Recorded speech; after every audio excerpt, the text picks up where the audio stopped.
2023 সালে net financial savings 28.5% decrease করেছে।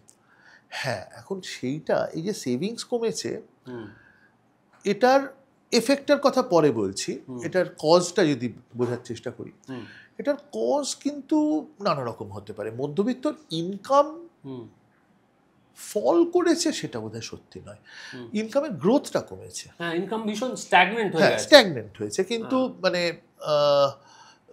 মানে অ্যাবসলিউট লেভেলে হয়তো কমে যায়নি, কিন্তু এই যে সেভিংসের প্রপোর্শনটা কমে গেছে, এটা 30%ও ছাড়িয়ে গিয়েছিল একটা সময়, এখন 28%।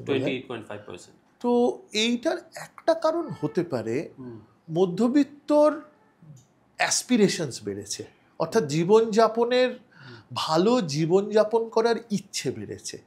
অর্থাৎ মধ্যবিত্ত চাকরি পাওয়ার পরেই ধার নিয়ে বাড়ি কিনে ফেলছে, একটা গাড়ি কিনে ফেললো, বিদেশেও চলে গেল, হয়তো সপ্তাহে একদিন অন্তত পরিবার নিয়ে রেস্টুরেন্টে খেতে যাচ্ছে। অর্থাৎ জীবনযাপনের স্ট্যান্ডার্ডটা অনেক বেড়ে গেছে। সেই জন্যে সেভিংস ব্যাপারটা খানিকটা মানে তার প্রবণতাটা কমেছে। এটা খানিকটা কিন্তু আমেরিকান ইনফ্লুয়েন্স। মানে আমেরিকায় পুরো ইকোনমিটা চলে কনজামশন দিয়ে, মানে কনজামশন ড্রিভেন ইকোনমি। লোকে খরচ করে, জিনিসপত্র কেনে, ধার করে জিনিসপত্র কেনে, তার ফলে জিনিসপত্র বিক্রি হয়।